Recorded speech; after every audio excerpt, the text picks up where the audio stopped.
ठीक है, तो 9 शेड्यूल में हमने क्या देखा कि 9 शेड्यूल को ऐड किया गया है 1951 में फर्स्ट अमेंडमेंट एक्ट के थ्रू। लिख लीजिए, फर्स्ट अमेंडमेंट एक्ट 1951 और कैचिंग वर्ड है लैंड रिफॉर्म। इसकी स्टोरी क्या है समझते हैं। देखो अभी क्या हुआ, हमारा देश आजाद हो गया। कब आजाद हुआ है? 1947 में। जब हम लोग इंडिपेंडेंट हो गए तो अब क्या होना चाहिए? डेवलपमेंट का काम होना चाहिए। ठीक है, डेवलपमेंट का काम होना चाहिए तो फिर उसके लिए क्या चाहिए? जमीन चाहिए सरकार को। तो सरकार जो है वो जमीन लोगों की लेना चाहती थी रोड बनाने के लिए, हॉस्पिटल बनाने के लिए, लेकिन लोग जो है वो देने को तैयार नहीं थे। और जब भी ऐसा होता था लोग जो है पहुंच जाते थे कोर्ट में केस करने के लिए कि सरकार मेरा जमीन लेके जा रही है और हमारा जो राइट है वो फंडामेंटल राइट्स है, राइट टू प्रॉपर्टी।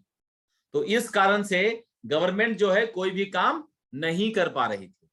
तो इसके कारण गवर्नमेंट ने एक शेड्यूल लेके आया 9 शेड्यूल, और इसमें क्या कहा गया कि अगर इस शेड्यूल में कोई भी सब्जेक्ट डाला जाएगा तो उस सब्जेक्ट की जो रिव्यू है वो सुप्रीम कोर्ट नहीं कर सकती। मतलब 9 शेड्यूल एक तरह से गवर्नमेंट का ना एक हथियार हो गया कि अगर उसको लगेगा कि ये सब्जेक्ट पर कोई भी जुडिशरी कुछ नहीं करना चाहिए तो वो सब्जेक्ट को इसमें डाल देगी 9 शेड्यूल में। तो पहला जो काम हुआ है वो लैंड को लेकर हुआ, क्योंकि लैंड कोई देना चाहता नहीं था, और जब लैंड कोई देना चाहता नहीं था तो डेवलपमेंट का काम होगा कैसे? इसके लिए इन्होंने 9 शेड्यूल लेके आए, लैंड रिफॉर्म किया गया और उसमें कहा गया कि इतना ज्यादा, इससे ज्यादा अगर लैंड है किसी को तो वो सरकार ले लेगी, या अगर डेवलपमेंट का काम हो रहा है, आपका घर आ रहा है तो आपका घर जो है वो सरकार ले लेगी, घर तोड़ ताड़ देगी, आपको जमीन का मुआवजा मिल जाएगा। ठीक है, और उसमें आप कुछ कर नहीं सकते हैं। आप ये नहीं बोल सकते हैं कि इस जमीन पर मेरे दादा जो है रात को आते हैं 12 बजे। ठीक है, इसमें हमारा जो घर है, ये घर में जो है मेरी परदादी जो है वो सुबह आती है 2 बजे नाश्ता करने के लिए, मैं ये छोड़ के नहीं जाऊंगी। तो ये काम नहीं कर सकते हैं, आपको छोड़ना पड़ेगा। अगर सरकार कह दे कि अभी यहाँ पर जो है हम रेलवे स्टेशन बनाएंगे आपके घर में, तो आपको छोड़ना पड़ेगा। ठीक है, तो ये हो गया लैंड रिफॉर्म से रिलेटेड। शेड्यूल 10 लिख लीजिए, शेड्यूल 10। शेड्यूल 10 में कैचिंग वर्ड है एंटी डिफेक्शन लॉ।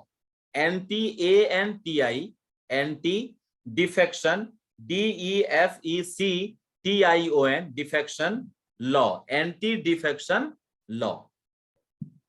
इसका सबसे अच्छा हिंदी में है दल बदल कानून। दल बदल कानून। दल बदल रहेगा तो अभी समझ में आ रहा होगा जो महाराष्ट्र में हुआ अभी दल बदल। ठीक है, उद्धव ठाकरे जी चले गए, नया आ गया क्योंकि दल बदल हो गया।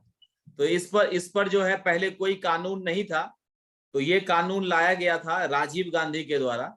और कब लाया गया था? 52nd amendment act 1985। 52nd amendment act 1985। 52nd amendment act 1985 को एंटी डिफेक्शन लॉ लाया गया था। ये कहता है कि अगर कोई इंसान MLA MP है, वो अपना चुनाव के बाद दल बदलती है तो जिस पार्टी में वो रहती है वो उसके अगेंस्ट में एक्शन ले सकती है, व्हिप जारी कर सकती है, तो उसका खामियाजा, उसका नुकसान उसको उठाना पड़ सकता है। तो ये है anti defection law, schedule 10। Clear हो गया शेड्यूल 10 तक? तो हमको कैचिंग वर्ड ही समझना है, क्योंकि आपको जो क्वेश्चन आएगा वन लाइनर आएगा कि दल बदल कानून कौन से शेड्यूल में है, तो वो शेड्यूल 10 में है। एंटी डिफेक्शन लॉ कब जोड़ा गया संविधान में, तो वो कब किया गया? 1985 में। कौन सा अमेंडमेंट एक्ट जो है एंटी डिफेक्शन लॉ से संबंधित है, तो वो हो गया 52nd अमेंडमेंट एक्ट। क्लियर है? अब चलते हैं लास्ट टू 11 और 12। 11 में लिखिए शेड्यूल 11 पंचायती राज। शेड्यूल 11 पंचायती राज, ये लाया गया था 73rd amendment act. 73rd amendment act 1992-93, 73rd Amendment Act 1992-93। इसमें सब्जेक्ट कितने रखे गए हैं? 29। पंचायती राज में टोटल सब्जेक्ट कितने हैं? 29। मतलब इस 29 सब्जेक्ट पर कानून बनाने का राइट किसका है? पंचायती राज का है। ठीक है, शेड्यूल 12 में लिख दीजिए म्युनिसिपैलिटीज। म्युनिसिपैलिटीज तो वो हो गया रूरल के लिए 11 और 12 हो गया अर्बन के लिए। तो अर्बन के लिए है म्युनिसिपैलिटीज, रूरल के लिए है पंचायती राज। रूरल के लिए 11, अर्बन के लिए 12। और ये जो है 74 अमेंडमेंट एक्ट 1992-93। म्युनिसिपैलिटीज में लिखिए 74, म्युनिसिपैलिटीज में है 74 अमेंडमेंट एक्ट 1992-93। मतलब 11-12 जो है वो दोनों एक साथ ही कॉन्स्टिट्यूशन में लाया गया है, लेकिन अमेंडमेंट आगे पीछे है। पहला है रूरल वाला 73rd, दूसरा है अर्बन वाला 74। क्लियर हो गया?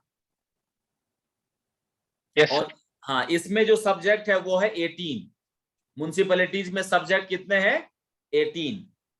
तो फटाफट हम लोग जो है तो 18 और 80 सर। 18 हाँ 18 और पंचायती राज में 29। ठीक है, चलो फटाफट रिवाइज कर लेते हैं। बंद कर दीजिए कॉपी, पढ़ाई हो गई हमारी। ठीक है, नोटपैड बंद कर दीजिए। सब लोग मेरे को देखिए, मेरी तरफ देखिए। पहला, फर्स्ट शेड्यूल में हमने बोला था union of state, catching word union of state. Second में बोला था मालपानी। थर्ड में बोला था ओथ। फोर्थ में बोला था राज्यसभा मेंबर। फिफ्थ में बोला था SC/ST का एडमिनिस्ट्रेशन ऑल स्टेट। बोला था SC/ST का administration AM, Assam, Meghalaya, Tripura, Mizoram. Mizoram not Manipur.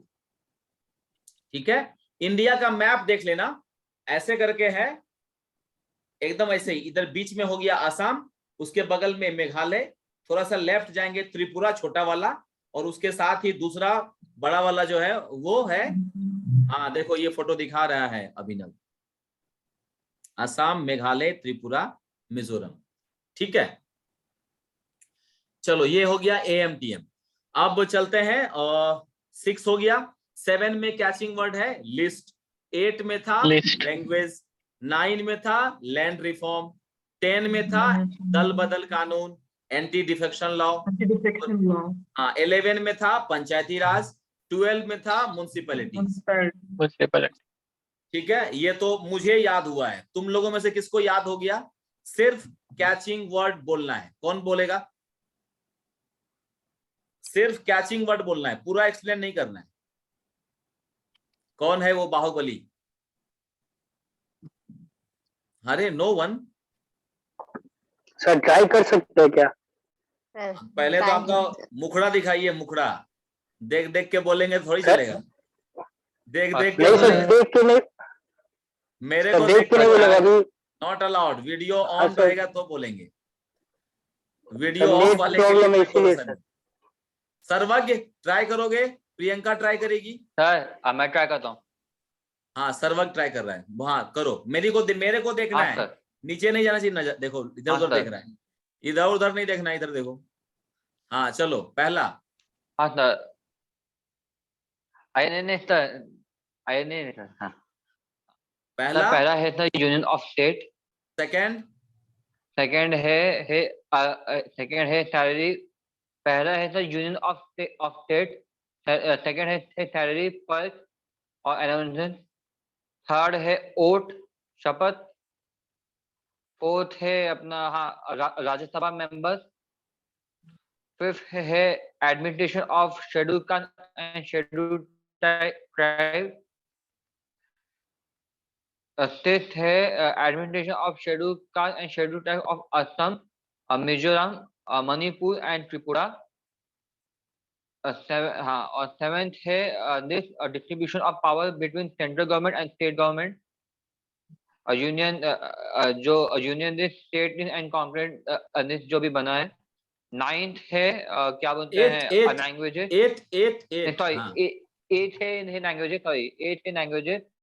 Sorry हाँ 8 है लैंग्वेजेस. 9th है लैंड रिफॉर्म.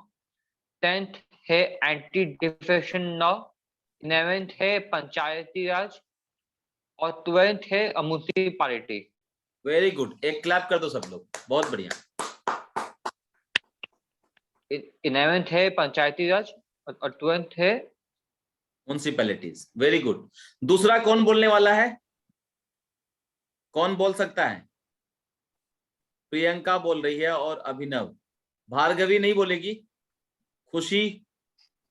चलो प्रियंका फटाफट बोलो. कैचिंग वर्ड बोलना है, पूरा एक्सप्लेन नहीं करना है. Yes. Union of State, Malpani, oath. fourth, yes, Rajya Sabha, नहीं, Rajya Sabha member of Rajya Sabha. हाँ ठीक है. 5th. Then administration of SC and ST in all state. 6th. Administration of SC and ST in ATM, MP, MA जो भी वही. हाँ AMPM. AMTM. हाँ 7.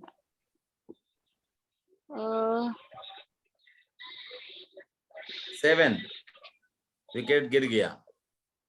चलो भाई अभिनव चलो नेक्स्ट.